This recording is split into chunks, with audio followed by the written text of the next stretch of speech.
The bridge stands exactly a 25-minute walk from the last house of town. You have to take the path that winds around the edges of the fields, and then when the route splits, you take the track less traveled. Head towards the mountains in the east until you reach the river, and then follow it upstream for about 10 or 11 more minutes. That's where it is. Beautiful and unassuming, a careful little stone structure built over the river. I discovered it for the first time in the summer, and I only found it by chance. It isn't immediately obvious, the bridge. My dog Birdie was the one who actually led me there. I let him off the lead and he made a beeline right in that direction.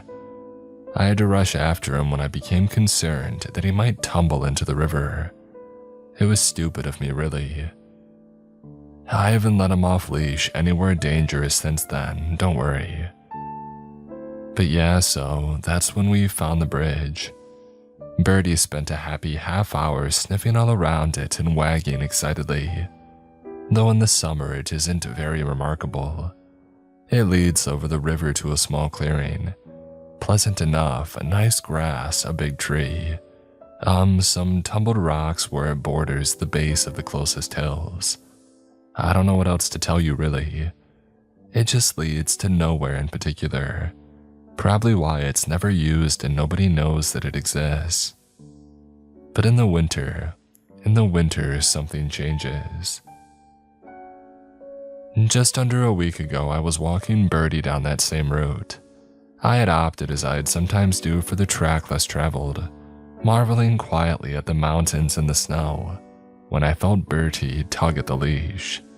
I looked down at him and he looked back up at me and he whined a little. I laughed. "Oh, silly dog, what do you want, huh?" But it was clear what he wanted to do. He wanted to head back to his favorite bridge. "All right, Bert, let's do it." So I allow him to lead us back down along the river, being careful to keep him on his leash this time. Upon our arrival, I could immediately tell that something was different. There was a certain sense in the air, an atmosphere that just felt off. So despite Birdie's pleas, I decided to deny his pleas to go sniffing about. I don't recall what I thought exactly when I spotted the anomaly for the first time. The tracks, I mean. The footprints in the snow. I think my first thought was probably modest surprise that somebody actually knew that this bridge existed. But the real bizarrety was the fact that the footprints only went halfway across. Regular boot-shaped footprints leading up and out to the middle of the bridge, and there they just stopped. They vanished as if the man was mid-step and then simply dissolved into thin air, into wintry mist. The thought made me shiver, but I didn't take it very seriously.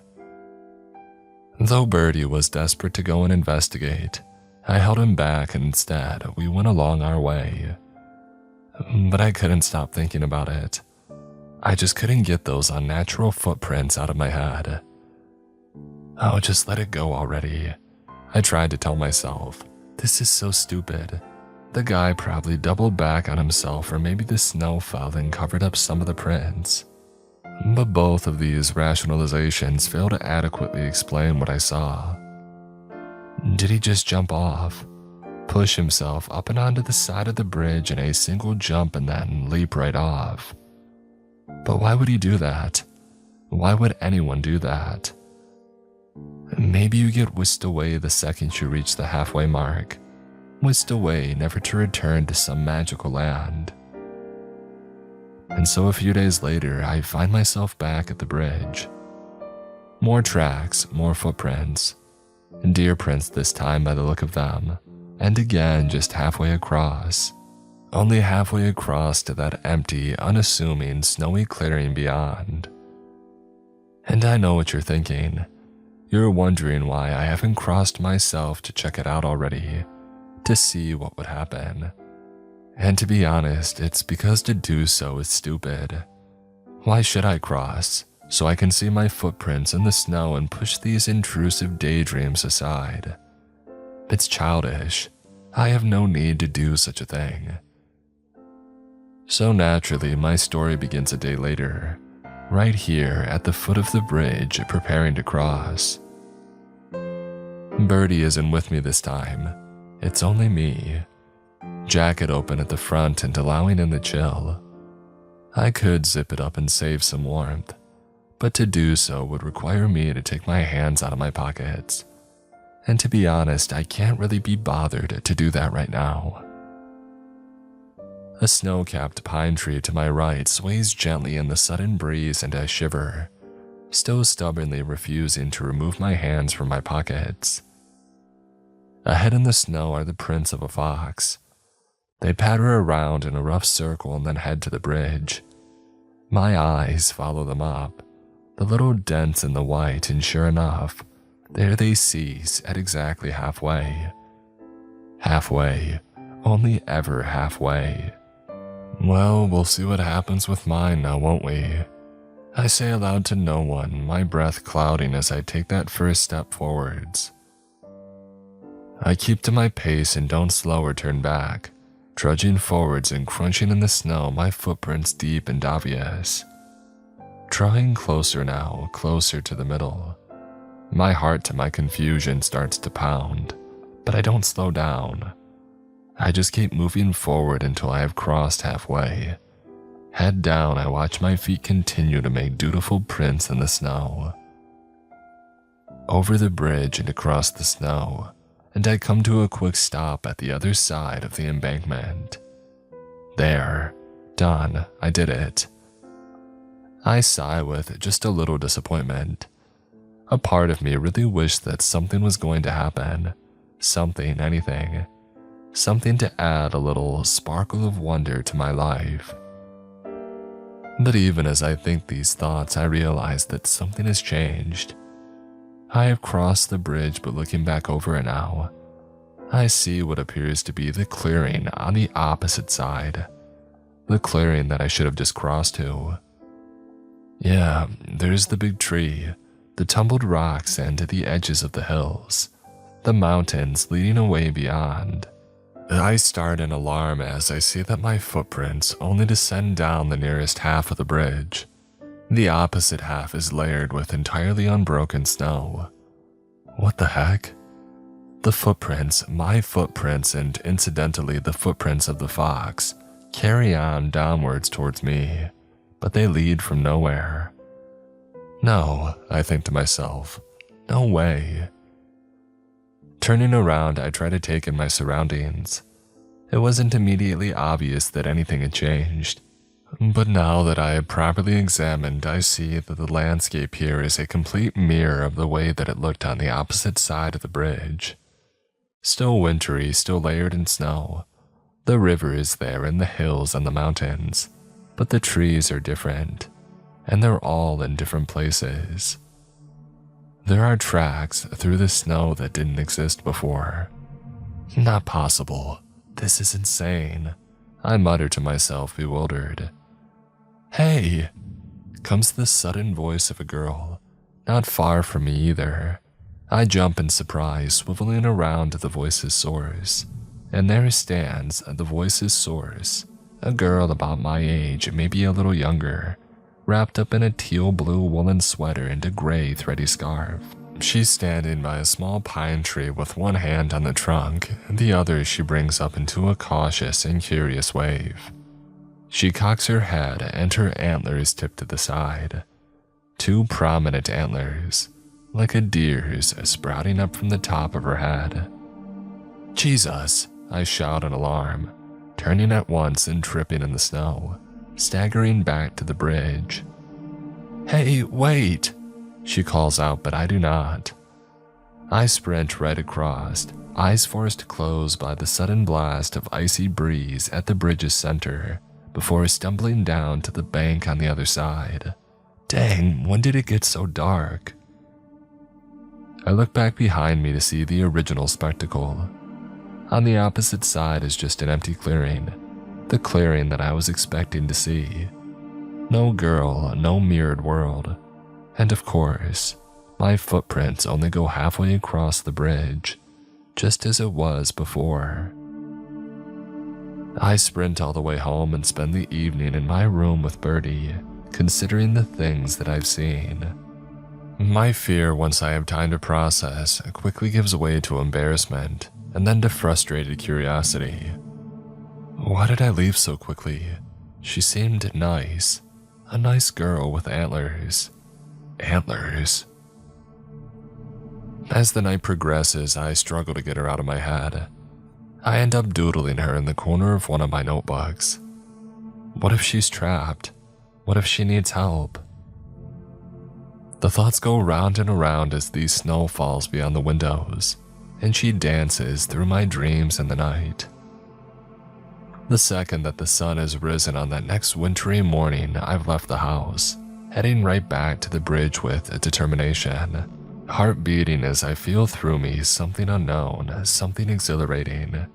The excitement of a genuine adventure, perhaps. I realize as I walk that it's not something that I've ever really felt before. Not in this, its purest form. The pines bristle quietly in the breeze and the river runs slowly beneath the ice. When I approach the bridge, I see that the night's falling snow has entirely covered my old tracks, and the crossing looks untouched. I take a deep breath and slide on my gloves, and then make my way down to it. Oh, don't chicken out, Stan, I tell myself. You got this. Over the bridge I go, watching carefully this time, waiting for the exact moment of the change. I hit the halfway point and that cold breeze forces me to squint and blink, and it's in these blinks that my surroundings are suddenly shifted. The view of the clearing ahead is lost, though I now know that I would still see its mirror image if I were to look behind me. In front of me is the shifted landscape, the new trees, the new tracks. And there, sitting on a branch in the tree at this time, is the girl with the antlers and the teal blue sweater. We stare at each other for a moment, and then she waves at me and jumps down from the tree, landing with a nimble crunch in the snow. Hey, she says, it's you, isn't it? The boy from last time. Yeah, hey, I reply awkwardly, still not entirely sure how to react to her. So, I came back to... Yeah, you came back. Real bad timing though, I mean, what were you thinking? She isn't smiling this time. I don't know how to respond. Look, come on, quick, just get over here.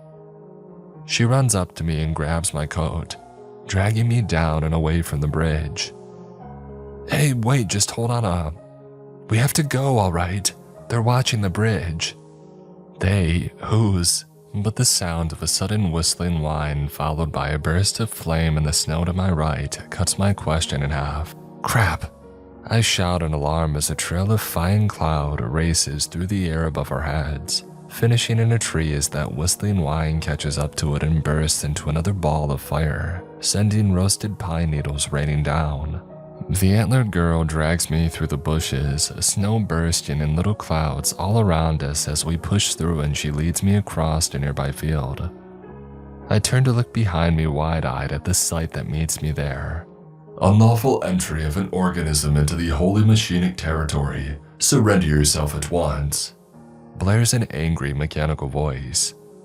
Stumbling past the trees and through the hedges come two tall and spindly beings made of a grim dark metal.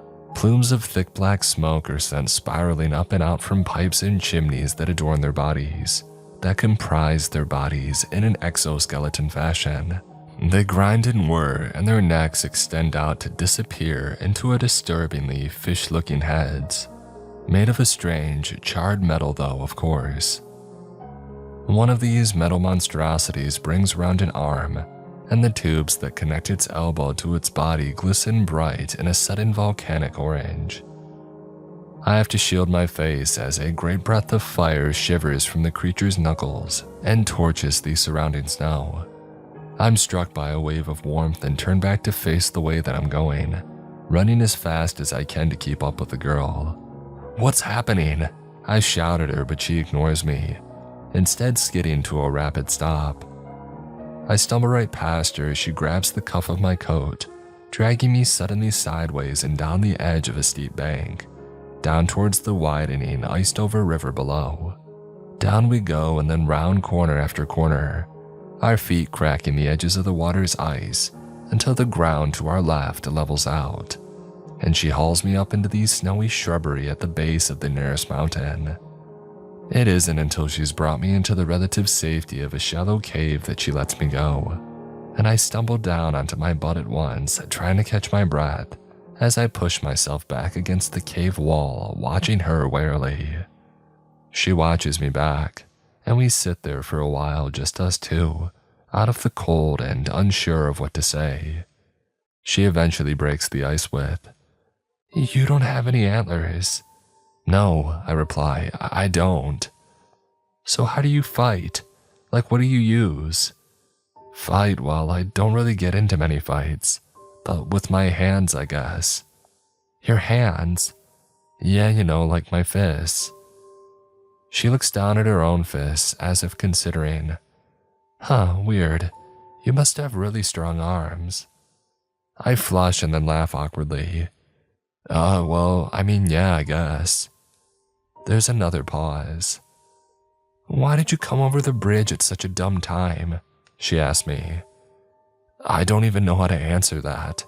I just came over because I was intrigued. I didn't think anything was actually going to, happen when I crossed it. "Why did you run away the last time?" she asks. I don't know, I wasn't sure what was happening. I wasn't as prepared yesterday as I was today." "Yesterday?" "Yeah, yesterday when I first came over the bridge." She shakes her head with a little half smile. "No, silly, it's been like 4 months. I try to comprehend this. 4 months? She nods vigorously. "Oh, right. 4 months. I peer out through the cave entrance to the snowy world beyond. "So what is going on? Where am I and, who are you exactly?" She leans suddenly close to me and I stumble back up against the cave wall. Her eyes are large and brown and she has a smattering of freckles across the bridge of her nose and her upper cheeks. "So does anyone have antlers where you're from?" she asks. No, not really. Deer do, I guess, but I don't know if that's what you mean." "Deer," she repeats, leaning back on her haunches. "Weird." She peeks out at the cave entrance. "I think we're okay now. The machine folk don't tend to bother coming out this way. They just want to protect their holy site." I run a hand across my forehead. "Holy site?" "Look, could you just tell me your name?" I ask her. "Kalela," she replies, smiling. "You?" "Stan," I reply. "So how come you were watching the bridge?" "Well, it's kind of my job to wait for animals that come through and help get them to safety." Her smile drops. "A person came through once about a year ago like you. No antlers either. He was one of the first creatures to cross the bridge after I took over the watcher role." Her mood changes and the atmosphere cools a little. "I wasn't fast enough to save him. I still think about him sometimes. He was a fully grown male, but the machine folk made an example of him. I failed him and it's something that I've worked really, really hard to never do again." "What did they do to him?" I ask quietly and she sighs and looks away. "They strung him up, Stan, as a warning." I choose not to ask her to elaborate on this for now. The wind picks up outside and the sound of its rumble grows steadily louder. "Come on," she says to me, taking my hand. She's warm. "I don't want us to get trapped here all day. Let me take you to our hideout." I nod and she leads me back out and into the bluster. I look around for signs of the machines, but seeing no evidence of their presence, I fall in step alongside Kalela and together we trudge through the fields and the edges of the forest, beneath the gentle, watchful eyes of the mountains. She tells me about herself, about this side of the bridge. She's never been across to my side apparently, and aside from the man that she had mentioned earlier, I think I might only be the second human she's ever seen. She tells me about the machines, about how the bridge and its gate between worlds is something that the machines supposedly had made themselves long, long ago, and is now regarded by these metallic beings as something of a sacred site. The machines believe that the bridge continues to work due to its perfect balance between nature and machinery. The locations of the trees and the angles at which the bridge looks out to the hills and the mountains all of critical importance. She scoffs a little when she says this, and I look across to her. The machine folk are hypocrites, in her words. Outside of the sacred zone, wherever they go, they level the landscape and dig deep holes in the ground, pumping out fumes and bile, indifferent to the people who cross their paths at best, actively hostile at worst. If they really cared, then they wouldn't use those horrible flamers, she mutters, brushing some hair behind her ear. I catch a glimpse of a deep burn around her wrist as she does this, though she quickly tugs her sleeve back down. I tell her about my life back home too. I tell her how machines aren't people, but things that people use, and this is a concept that she seems fascinated by. So they just do what you tell them to, she asks. How come? Well, because they have to. That's how they're designed. They don't think or anything. They don't think, she repeats. Yeah. Huh, she says, wrinkling her nose in thought. How do you know? I don't have an answer for this. I also tell her about my dog Birdie. Her eyes light up at this mention, and I'm barraged with questions all about him. She doesn't recognize the word pet, but is happy to refer to him as my companion.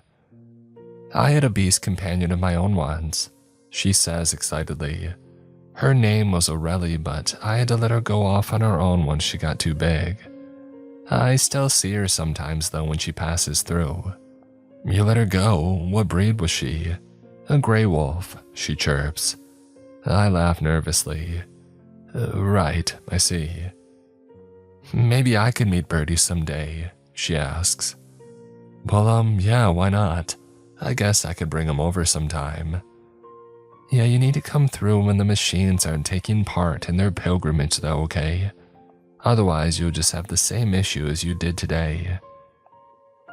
I'm about to ask her to explain what she means by this, but as I open my mouth, we pass by a lone high hill and the air chills.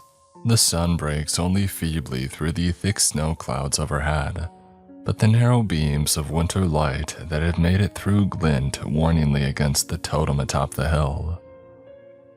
I lift my gaze as its shadow passes across Kalela and I, and a wave of fear shivers down my spine in response. The totem atop the hill is comprised of a series of sharp and dark metal poles and scraps of metal, intricately woven to form the shape of a cross.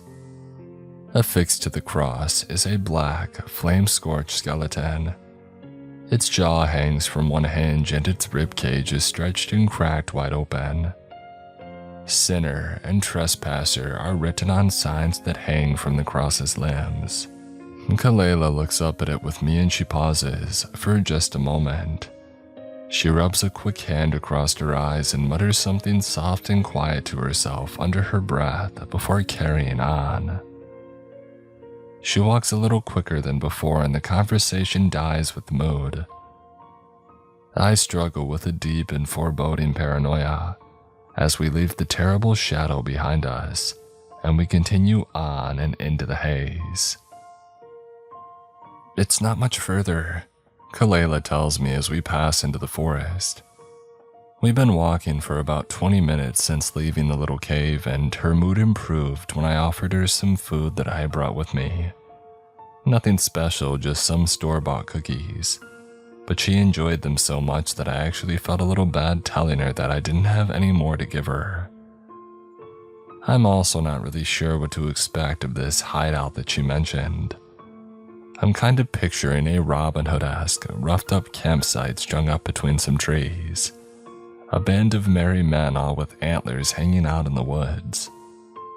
The truth, however, is quite different. Dang, is all that I can say when I first lay eyes on it, on the hideout. Here we are, says Kalela as she spreads her arms. Before us and nestled in the trees are a series of narrow wooden houses. They lean into and against each other at unusual angles, but aside from this, they look remarkably stable and indeed very livable. What I'm seeing is less a base camp and more an intricate little village. The inhabitants are antlered, sure, but that's about all I got correct with my prediction. They are of all ages and they stare at me as we pass them by.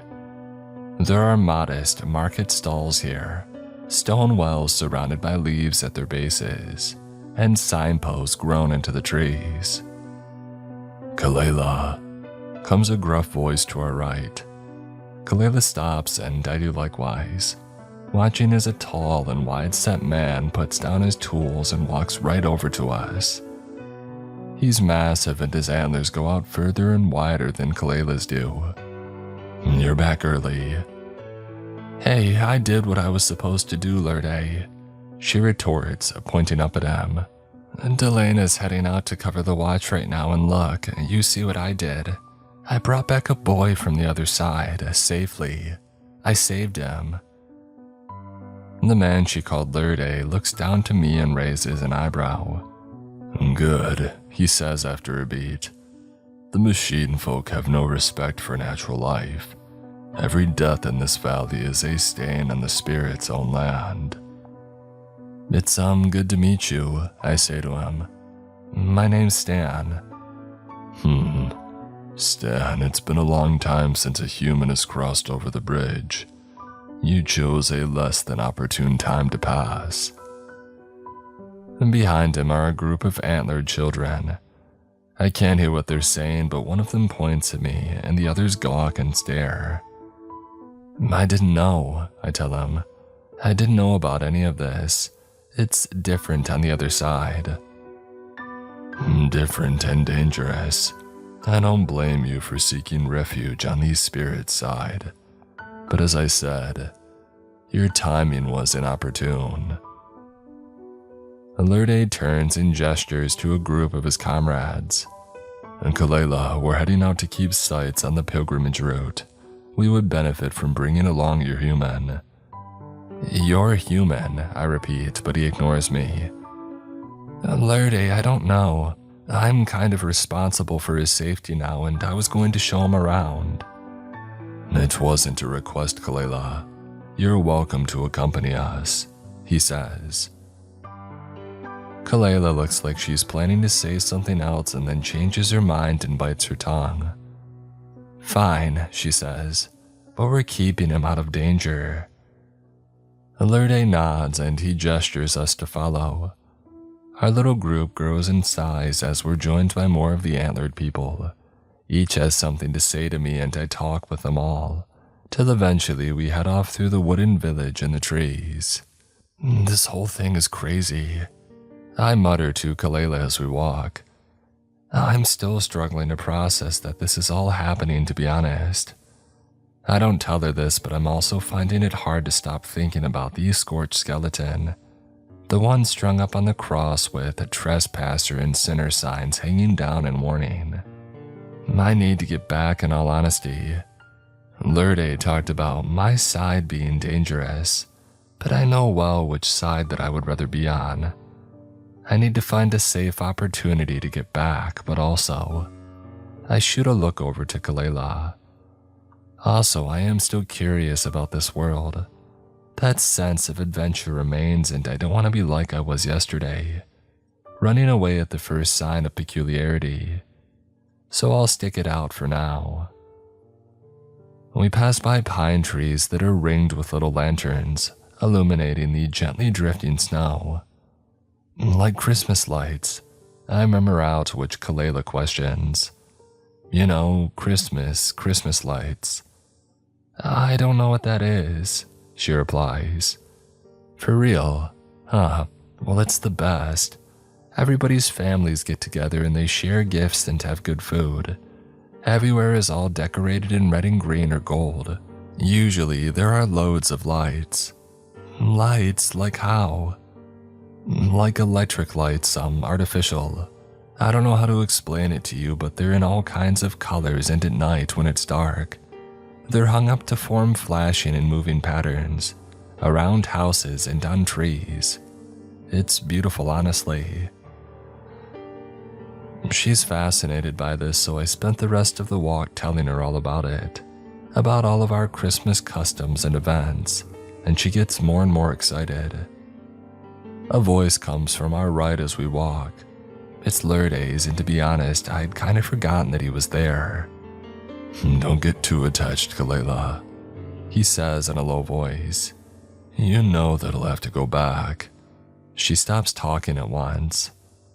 "I get it, Lourdes, whatever," she mutters after a moment, but our conversation is killed pretty much stone dead. The breeze blows.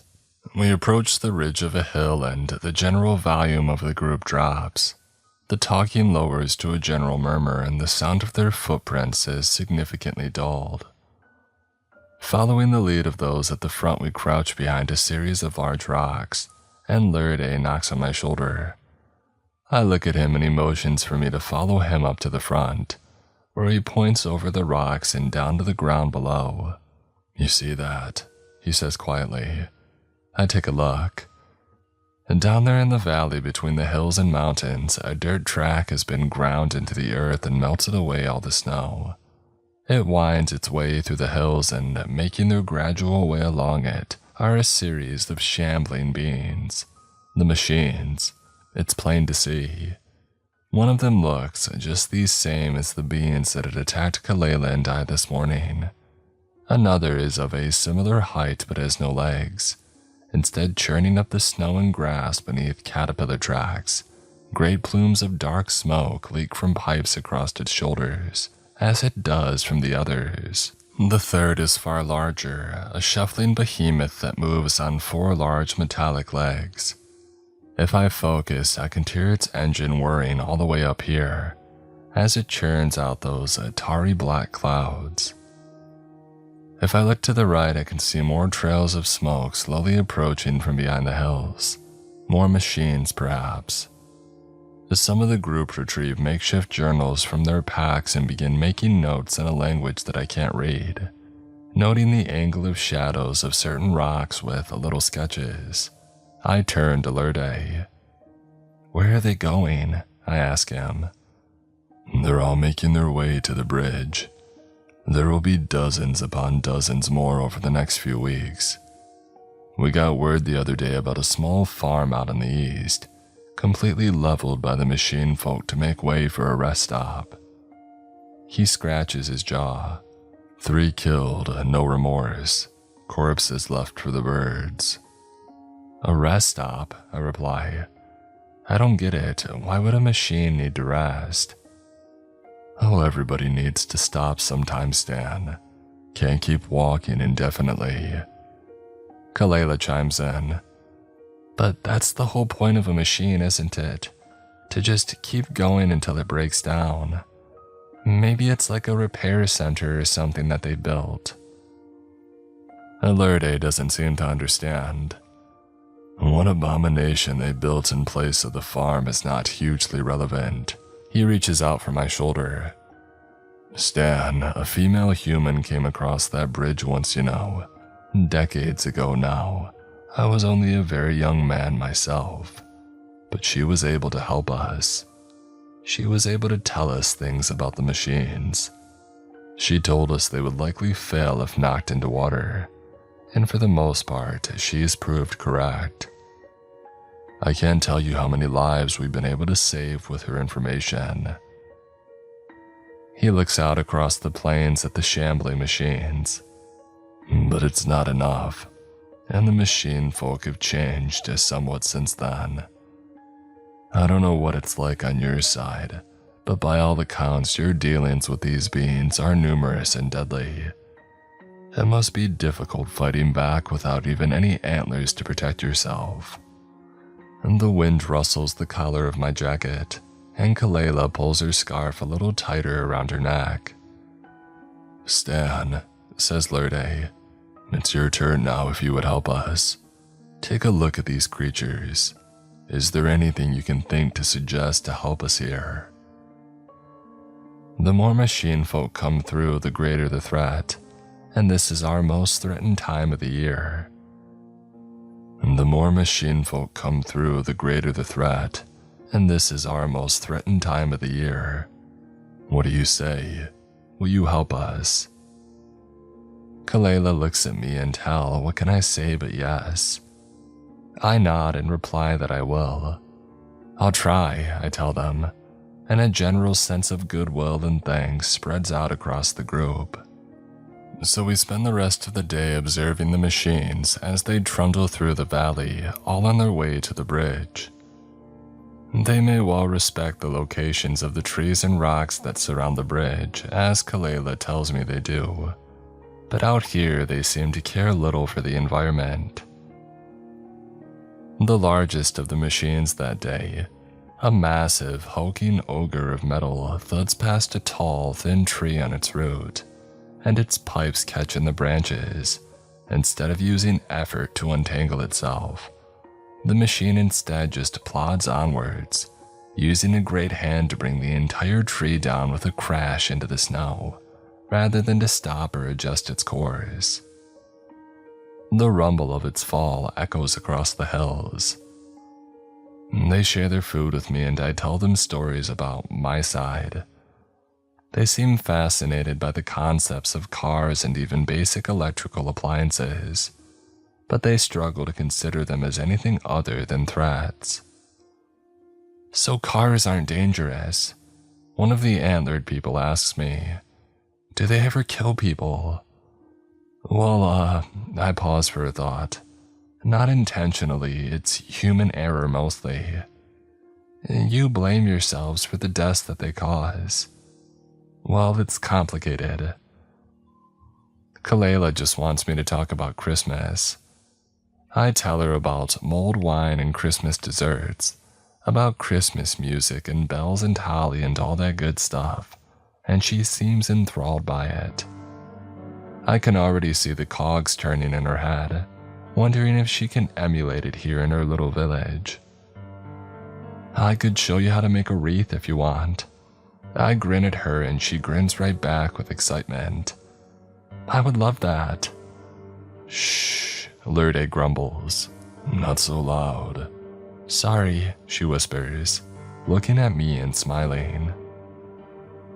But all the while, the gears in my own head are turning too. I'm trying to think of a plan that I can use to help these people. The image of the man who came before me, the black charred and broken skeleton on the cross, it's one that refuses to dissipate. And I cannot but wonder if any of their own have suffered such fates at the metallic hands of the machines. It's nightfall back at the camp by the time that we return. We didn't just stay on that hilltop all day either. We also trekked around and followed the route back a little. We tried to get a vantage point of the leveled farm, but all we could see was ash and smoke. Lourdes didn't feel happy taking Kalela and myself any closer, not on the first outing. "It's late," I say at last as the moon rises in the sky. "I should really get back." "Oh, do you have to get back tonight?" Kalela asks me. "You can stay here, you know, if you want." "Time passes differently on either side," Lourdes says as he sits back in his chair by the fire. "I don't know when we would see you again if you were to return tonight. Tell me, what do you have for us in the machine folk? Do any of these creatures remind you of the machines from your home?" "Yeah," Kalela says to me, the orange lights of the fire bright in her eyes. "Do you have a plan?" I pause, heart beating as I look back into her eyes. She smiles and I look away, suddenly embarrassed. "Actually, yeah, I think I do." The embers drift through the air and the antlered folk around the fire lean in. So, Kalela, you mentioned something to me this morning. You said that the machines dig deep holes in the ground, is that right? She nods and there's a general murmur of agreement through the gathering. Do you know why that is? We have our theories, but we're not sure, no. Okay, I continue. In Lurde, these machines, the bridge is a holy site, right? They make a pilgrimage to come here. Yes. So they come from all around then. Pilgrims can travel halfway across the world if they want to. These machines, some of them must come from really far away. I try to gather my thoughts, express myself as best as possible. And we all see the smoke they produce, right? The thick black clouds that spiral out from their bodies. It means that they're running on some kind of fuel. They're burning it, combusting like engines do. And I don't see them ever carrying any bags or pulling carts. They must be topping up somewhere on their pilgrimage or they would never make it the whole way around. Fuel? One of the folk asked me. Like wood, you mean? I guess, but it's likely something that'll last longer. Coal or oil. I struggle for a few minutes trying to explain the concept of fossil fuels to them, but eventually I bring the conversation back to the holes in the ground. These holes, I bet that they're mines. That makes the most sense. They'll be mining for coal or oil or whatever to feed the pilgrims. I bet that's what they've done to the farm too. Mines, Lurde repeats. Energy wells. Yeah, I guess. Stan, will you stay? Stay for one more night and help us turn your ideas into a clear plan. I hesitate. Will my parents miss me for a night or two? Sure, I reply. I'll stay. Kalela wraps me into a hug and I try to laugh it off. I sleep that night in her spare room listening to the sounds of the forest and the sounds of Kalela humming through the wooden wall. And then next morning I'm up and awake looking over a series of maps. The known holes or mines, as they've started referring to them as, are marked in certain locations and raiding parties are set up. There's only 2 confirmed in this entire region, says Lurde. 3 if you count the demolished farm, and it's likely a new under construction mine. If they finish it, I say out loud, then more machines will come through. I mean, why wouldn't they? So we destroy them, says Lurde. There is a rustle of dissent. Lurde, says one of the antlered women, destruction is not to be dealt out carelessly. The machine folk destroying the machine folk are inherently damaged and cruel. They suffer because of their curse, and bring that same suffering to our doorsteps. To destroy goes against the plan of the spirits, says another. I cannot break a thing that was made, even if by those wretched machines. You're fools, mutters another. The machine folk are unnatural. We cannot live and let live. They mean to destroy us. They hunt us, and if they had their way, they would wipe us all off the face of the planet. I can hunt a machine that enters into our realm, says another. If I'm threatened, I will strike. But to go out and bring down something that a sentient being has built, has created as the spirits created, I don't know if I can. Lurde just shakes his head. If I am said to be cursed, then so be it. This human boy has joined our ranks and I won't let this opportunity slip us by. I cannot wait for the wisdom of the next passing traveler in 10 or 20 or 40 years' time. I step forwards. I'm not afraid of any curse. I doubt that it'll affect me anyway. Machines are different where I'm from, so I'll help you destroy them. A little further deliberation and that's all that it takes. Armed with axes and saws and split into smaller groups of the willing and the persuaded, we head out into the wilds. Following the maps to the locations of the mines, I've never in my life felt so elated. To be a part of a mission with a real impactful purpose, and one with the threat of real danger too. As foolish as it seems, the threat is exhilarating. It sharpens and clears my mind like nothing that I've experienced. Kalela is with our group. She wanted to come and told Lurde that I wouldn't go without her. Across the fields we trek, avoiding the paths of the trundling, grinding machines and their trails of smoke and leaking fluid.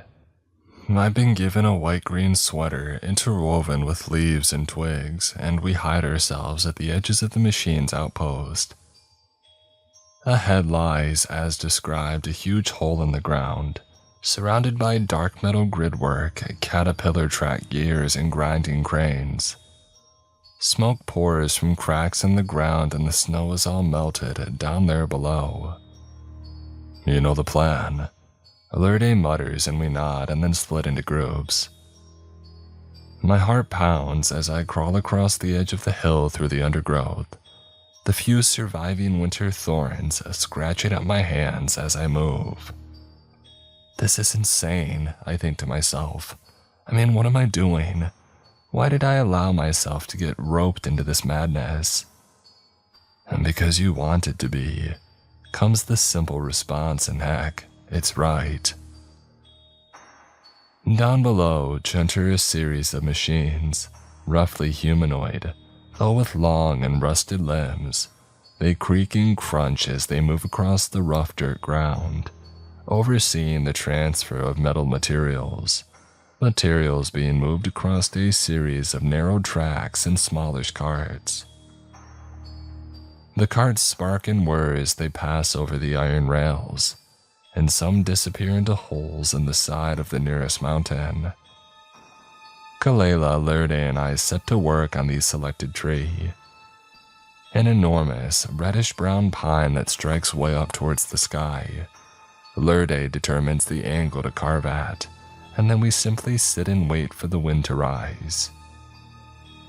2 hours it takes, before Lurde determines the wind is loud enough for us to begin. 2 long and wintry hours. And we take it turns to strike at the tree, carving out a groove on the side that we want it to fall. We use saws too, carving out this chunk of tree in preparation. Once the chunk is fully cut out from the wood, and already with arms aching, we start sawing away at the opposite side. It takes a long time and I lose count of the number of frantic glances that I make down to the mine below, but after a while we have cut our way through the bulk of the tree. The sound of a high, shrill bird whistles across the valley on the wind. Says Lurde. The others are ready, they're just waiting on us now. Just waiting on us. So close to success, and it's here that our luck runs out. I don't know if it's me or Kalela or just freak chance, but with our final strike of the saw, an enormous creak groans out from the tree and ripples all the way up the trunk, in time perfectly to a sudden drop in the wind. We freeze and I shoot a sideways look down to the mine to see 2 of the machines looking back up at us. Alert! Blares a siren-like voice. Organisms present at the facility. React accordingly. Threat likelihood high. Oh no! I shout in alarm and panic sets in. The machines lurch into terrifying activity, grinding and creaking as they throw themselves up against the rock below and begin to clamber up towards us, their black eyes shining with malice. A warning horn blares from the mine and Lurde looks back at us. Keep going, he shouts. Just keep sawing. Bring this thing down, that's more than signal enough. Go, go. And he takes off down the side of the snowbank, snow spraying up as he lands with a crunch on the head of the nearest machine. There's a rattling of gears and cogs, and oil are sent spilt out over the snow and stone, and the other machine alters its course. Flames burst from one of its pipes and they're sent spraying out in a wide arc, I grab Kalela and bring her down to the ground as they pass by over our heads, and we feel the rush of heat. "Come on," I tell her. "We finished the job." "Right," she replies, and grabbing her end of the saw and feverishly we work to bring the tree down. It creaks and wavers, cracking as it slowly starts to break away at our cutting, and at last we break clean through, and with an ear-splitting crunch, the tree begins to tip. It tips in just the direction that we had set it to, and the air seems to vibrate as the monstrous pine comes tumbling down. "Watch out, Lurde," we call out to the chaos below, pulling back at a burst of flames, and the colossal tree crashes hard into the metalwork of the mine. The second it connects, another similarly sized tree starts to fall too from the valley's opposite side, and it falls down hard, hammering into the metal grids and cranes. The first causes real damage, and great clouds of smoke and ash are sent billowing up and into the atmosphere, and the second impact is greater still. It smashes up the rail network and strikes the side of the mountain, sending enormous rocks and boulders tumbling down right into the hole. An avalanche of them, really. A great orange flash bursts from the ground and the mine begins to collapse in on itself, taking a great deal of the equipment along with it. "Lurde!" Kalela calls, suddenly throwing herself down onto her stomach and putting out an arm. Below us is the man himself, covered in ash and clambering back up the rock. I hold on to Kalela and together we help pull him back up onto the embankment. "Great," he grins, and I can't help but grin too. "Now let's get ourselves out of here." "Thank you for your sacrifice," Kalela murmurs to the fallen tree, and she takes a moment to rub some snowy soil across the exposed trunk that we've left behind. We regroup with the others in our little team and we race right back to the base camp, careful to take a route that we know won't be followed, and I'm riding the high for the rest of the day. It's all that we can talk about, and when the others rejoin us to share that they were too successful, I'm caught up in something of a celebration. I've never felt such a sense of community, of shared experience, in my entire life. It's addicting. But I can't stay here forever, I just can't. So the next morning, I tell them all that it's time for me to go. Kalela is particularly upset and it hurts, but I have to go. "Thank you for your help, Stan," says Lurde. "You're a fine young warrior." I beam in response. He insists on accompanying me back to the bridge. The patrols and the watchers haven't spotted a single machine heading towards the bridge so far this morning, so we feel relatively safe. Kalela comes too. Delana and the others have been covering my shift for long enough. "It's time that I get back to my post anyway," she shrugs.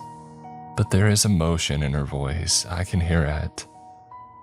We walk as a trio through the snow, though it's not as thick as it was yesterday or the day before. There's been no new snowfall for a while. We're taking a slightly different route to the one that we left from, Kalela and I, but it isn't long before I start to recognize where we are. "You know, I'm really grateful that you allowed me to." I begin, but Lurde puts out a sudden warning hand and stops. "Something's wrong," he mutters and squints.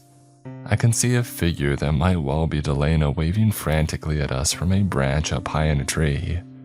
And then in the very next second, a great arc of flame comes bursting from the bushes ahead, torching the nearby hedges and sending us jumping for our lives. One lone machine stumbles through the undergrowth and swings round its arm. Its head sparks and fizzles. "Trespasser, trespasser from beyond the site." It blares madly, and for a second time, Lurde takes it upon himself to be the distraction. "Go," he shouts to me. "Kalela, get him to the bridge." And he ducks and dodges as the machine approaches, avoiding a blast of fire and then ramming his horns into the machine's side, sending nuts and screws raining down into the snow. "Come on," Kalela cries out, grabbing my hand and dragging me towards the bridge, an exact mirror of how she had welcomed me in.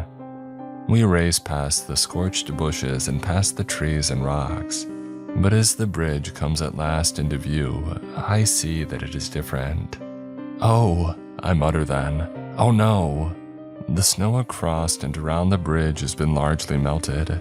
It's clear to see, based on the burned branches and damaged bushes, exactly where the flame was wielded, and the bridge before me is nothing but water-soaked stone. Kalela stares at it and then tries to speak. "Stan, oh no, I'm sorry, but it's not going to work." I try it anyway. I run to the bridge and attempt to cross, and of course, I'm able to do so. But my shoes tap against the stone, and when I reach the other side, when I reach the clearing, I'm still standing in it. If I turn around, I can see Kalela still there on the opposite side. Flashes of fire and bursts of smoke escape up into the air behind her through the trees. I rush back across the bridge and try again and then again, but without the snow, it would seem, it leads to nowhere but the clearing. It's just an ordinary bridge. It's just a bridge. The story's coming to an end now, guys. Sorry if it took a long time. I guess that I'll try and wrap things up. Explain how I got to where I am now. Lurde escaped with some bruises and burns, as he apparently always does, and Kalela and I simply returned to the village. I panicked a bit at first, trying to work out if the time that passed over here was inverse to the time that passed over there, struggling to work out the mathematics of it all. But I came to the conclusion that a couple of days spent on Kalela's side of the bridge was still only a few hours back home, or something like that. And while I couldn't prove it, it was enough to keep me calm at first. I spent my days with Kalela, waiting for the snow to fall sufficiently to heal the bridge, but for almost 2 weeks, it barely snowed at all. I just became ingrained with the community. The destruction of the mines had a hugely positive impact on the region. Next to no new machines came through, though Lurde remains pessimistic, or realistic in his words. He knows that eventually they'll be back, the machines, but for now there is peace. I helped the group bring down that horrible metal cross, the totem atop the hill with the scorched skeleton. We bury the bones and good words are said at the ceremony. The days go quickly and the weeks blur into months. The snow does fall again, but I'm no longer in any desperate rush to get home. After all, I ended up falling in love with Kalela. I'm sure that doesn't surprise you given the way that I've written about her. And what can I say, she's amazing. She loves me back, by the way, even though I don't have any antlers. The months pass by, but I can't help fleeting, painful memories of home, of my house, my friends, my family, of Birdie. It's these thoughts that build and grow inside me. They lead to conversations with Kalela, and these conversations in turn lead to discussion about taking her back with me, just for a quick visit. Maybe I could bring Birdie back here with me, and then she would finally get to meet him. She is skeptical at first, scared too, as she was raised on stories of the terrible, dangerous machines on my side of the bridge. But I am able to convince her to give it a try. I remind that surely only a day or two has passed on my side and that it's almost Christmas. I'll get to take her to a real Christmas market. You'll get to see the lights. I can't wait to show you. And my family, they'll love you, I promise. They won't care about your antlers, I'll make sure of it. Oh my goodness, she replies, grinning as we run through the snow hand in hand. This is crazy. I can't believe I'm going to cross the bridge. Her breath clouds around her mouth and she says it again. I'm going to cross over the bridge. I laugh, though we quieted down as we approach, careful not to get ambushed in the same manner as last time. But there are no machines here now, and ahead through the bushes, there lies the bridge, covered in snow and awaiting our arrival. I look at her and she looks back at me. Are you ready? I ask softly and she smiles. Let's do this. I grin at her with a rush of emotion, and together we run towards the bridge. The breeze rises as we step down onto the snow, and looking past my feet as we run, I catch sight of a set of prints below me, right there in the snow. They look like a rabbit's. The rabbit prints lead up to the center of the bridge, across the middle and through the snow, and then down the opposite side and into the clearing beyond. I can see it. I can see the rabbit that made the prints on the opposite side, watching us both with its head cocked. We are moving too quickly for me to process all of this, of what it implies. But as we reach the halfway point and the breeze whistles past my ears, Kaleila's laugh is suddenly lost on the wind.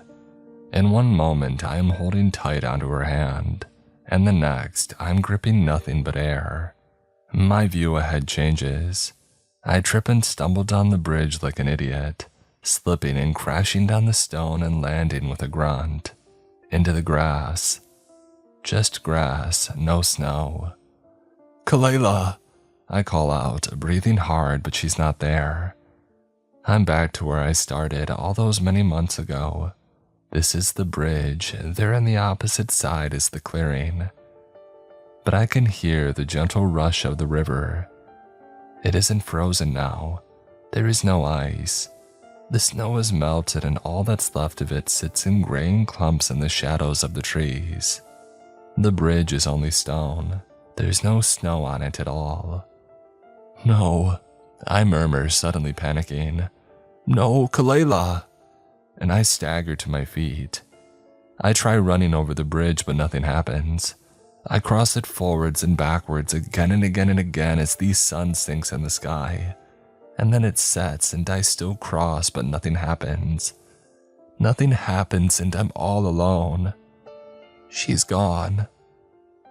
My parents greet me with shock and concern, though Bertie is absolutely beside himself with joy when I stumble through our front door. He sleeps in my room with me, but I barely get any sleep at all. I just watch out the window and wait for snow. I do that a lot these days, waiting for snow that never falls. The days go by and still nothing. Weeks. Christmas comes and goes, and months roll by. We enter into spring and then summer, and she's all that I can think about. Kaleila, the girl I left behind on the opposite side of the bridge. I still go there, with Bertie. I like to sit on the bridge's stone and imagine she's sitting on the opposite side with me. But I will wait.